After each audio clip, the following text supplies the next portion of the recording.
Hello everyone, Keir Smith here, back with another video, and today's video is a competition entry for my good man Mike, MGK Boston. He's on his annual subscriber push to Quatrillion subscribers, which, well, it's not in doubt. I'm a big fan of Mike. I've followed his channel for a good few years now. He's a great host, very entertaining, and he shows a bunch of great records every time.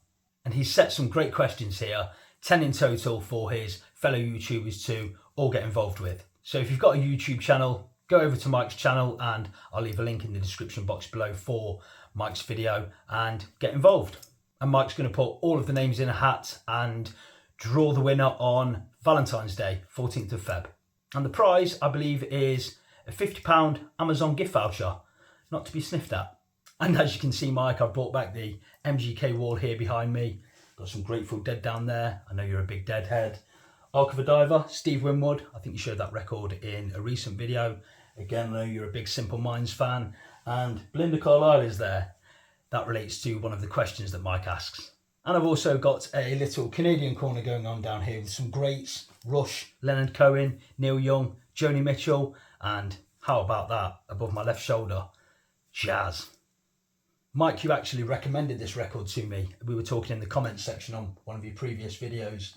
Brubeck Mulligan, Compadres. Now, confession, I haven't got round to listening to it yet, but I very recently fell in love with Miles Davis in a silent way, and that's sparked the jazz life in me. So I will get round to playing it sometime soon. Anyway, with all that said, I'll get down to answering Mike's questions. Okay, question 1. Show a record owned by your spouse or significant other that you don't like. If you're single, show a record you're embarrassed to have in your music collection.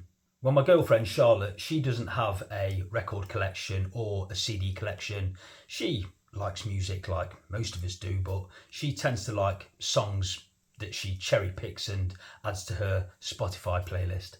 And Charlotte's main music love would be specifically 90s boy band stuff like Take That, Boyzone, Blue, that type of stuff. But there are so many songs by those that I like too, so I'll defend that. So I was scratching my head a little bit with this one and rummaged through endless boxes of CDs, and I've picked out this. It's Little Mix, Get Weird. And Little Mix were a very popular girl group, especially in the UK. I don't know how they got on in America, but certainly in the UK they made big waves, and they're good fun, girl group, pop music, easy on the ear stuff. The song Black Magic is on this. That was a big hit here in the UK. There's a song called Secret Love Song, which features the great Jason Derulo. It's harmless stuff. I never play it, obviously, but it sits there in my collection. I picked it up cheap, I think, at a second-hand music shop. Maybe I paid 50p for it, so put it in the collection, but mildly embarrassing, I'd say. Okay, question 2, and a very important question. Show a favourite snack item and review it. Well, after watching Mike's video and a few others, it seems that you guys over there in the US really love your chips. We call them crisps here in the UK. And occasionally I will have a bag of crisps or something with a dip, as Mike showed, but I tend not to snack on those things. In fact, the snack that I've chosen is something that I'd eat sort of towards the end of the night, maybe 9 o'clock or 10 o'clock at night, which is really bad, but I'm going to show this one. Yeah, later in the evening, I tend to go for Kellogg's Crunchy Nut Cornflakes. Sweet, crispy, nutty, put some fresh milk on it. Absolute treat. Okay, question 3. Wear a cool shirt in your video and explain why you think it's a cool shirt. Well, you've got eyes, you can see. How cool is that? It's by Liam Gallagher's clothing label, Pretty Green, and I just love the pattern. I love the peaked collar. It's a bit 60s, a bit Indian influenced, and yeah, I love it. Question 4. Describe both a positive as well as a negative concert experience. Show an album by one or both artists. Okay, I'll start with the negative one first. This is Manson's debut album, Attack of the Grey Lantern, and it was released in 1997, and the band were fairly popular in the UK music scene in the late 90s. And the lead singer, Paul Draper, was doing a solo UK tour celebrating the 25th anniversary of this album, where he was playing the album in its entirety. And me and my good friend Gabba were keen as mustard to get tickets. We did, and we went to see the show, and the first half of the show was really good too. He came on and did some Manson songs from their other albums, as well as a few solo songs. That was good. We had a little interval, and he came on to play this album in its entirety.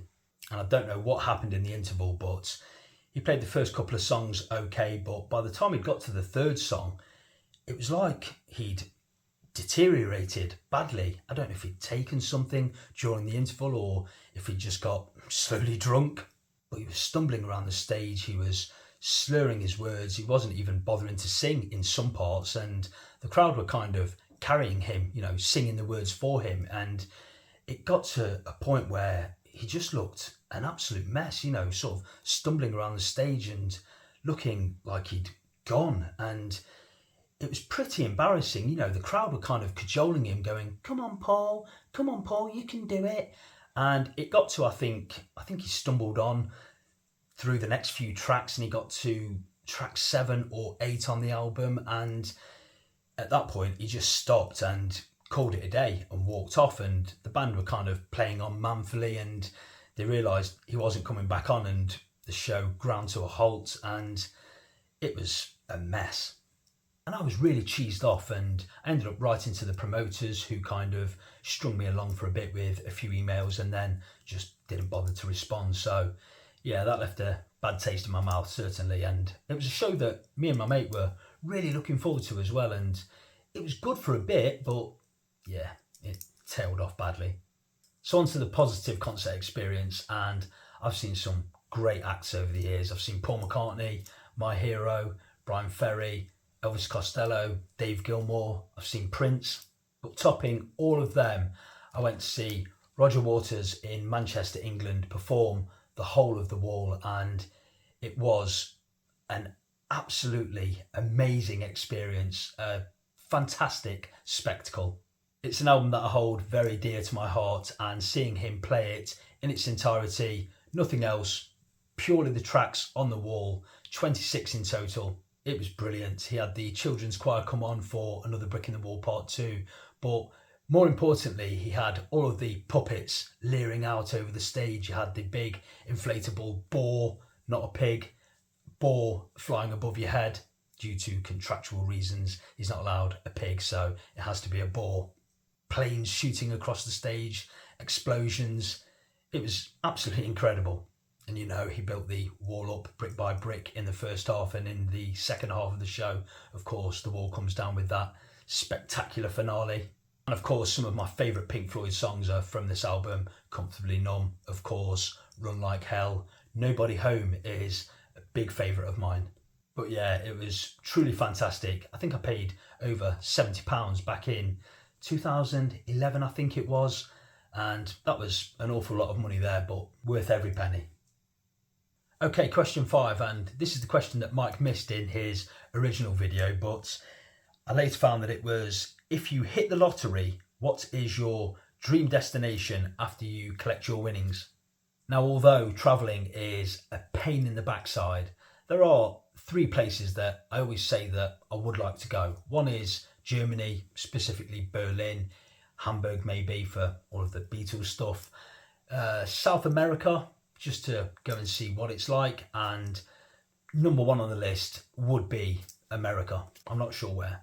But after watching many YouTube videos, specifically among the many great things there are to see in America, you guys have the biggest and best record shops. Honestly, I'd like to go to America just to tour record shops. Number 6, Show a Blues album. I've chosen this, Eric Clapton, Me and Mr. Johnson from 2004. Eric Clapton covers the songs of the great Robert Johnson. Of course, Eric Clapton has dedicated most of his career to playing and singing the blues, and you don't get much more blues than Robert Johnson. And this album has some great songs on it. In particular, I really like Stop Breaking Down Blues, which the Rolling Stones turned into Stop Breaking Down on their Exile on Main Street album. Love in Vain, which the Stones also covered on their Let It Bleed album. I'm not a big fan of that song, but a lot of people seem to like it.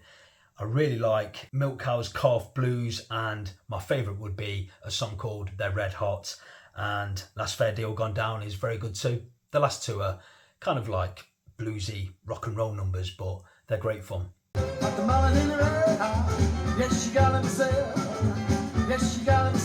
So yeah, there's a blues album for you. Me and Mr. Johnson by Eric Clapton. Moving on, question 7.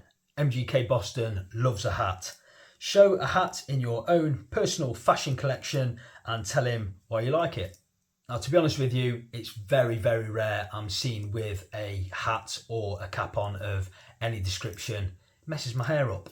But being a huge Paul McCartney fan, I did buy this back on eBay many, many years ago now. It's from Paul's tour from 2003.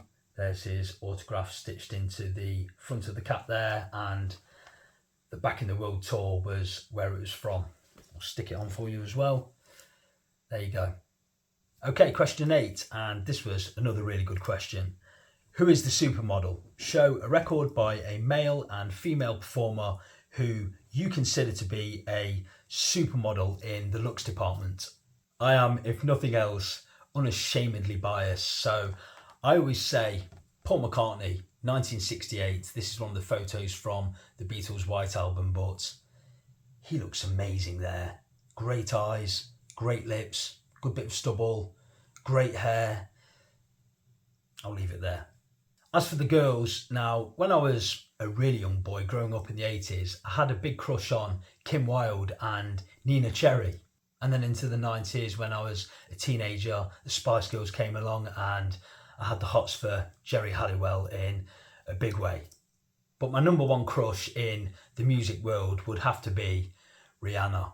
She is absolutely smoking hot, seriously sexy, and put it this way, I wouldn't mind holding hands with her.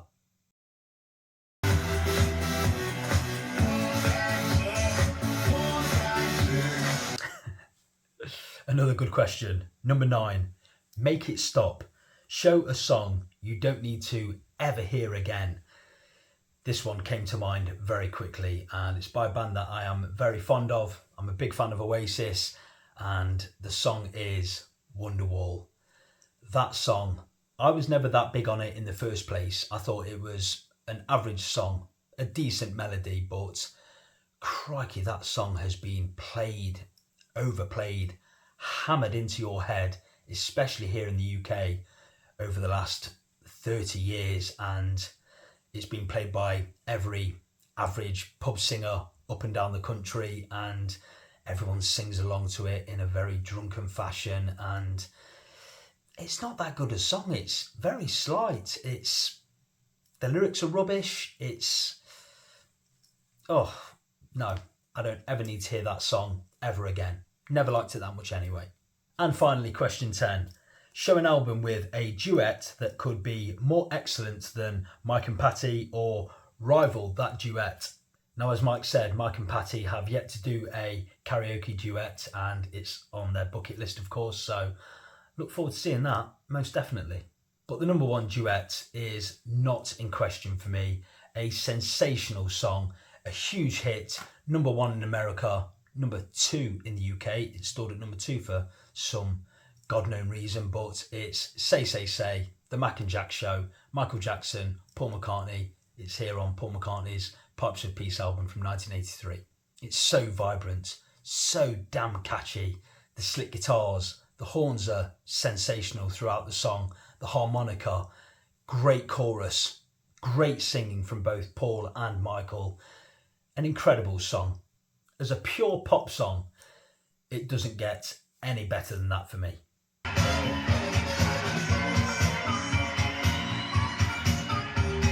And that's it. Big thanks to Mike for setting up this competition, and be sure to go over to Mike's channel. Like I say, great host, posts great videos, mostly every Friday. And if you make a video, you could be in with a shout for I think I said at the start of the video, it was a £50 Amazon voucher.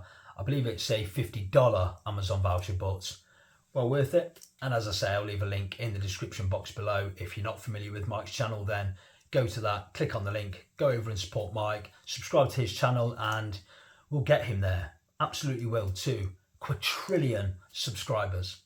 And as I say, Mike and probably Patty too will be drawing a name out of the hat on Valentine's Day to tell us who the winner is. So may the best man or woman win, and may that be me. Thank you so much for watching. See you next time.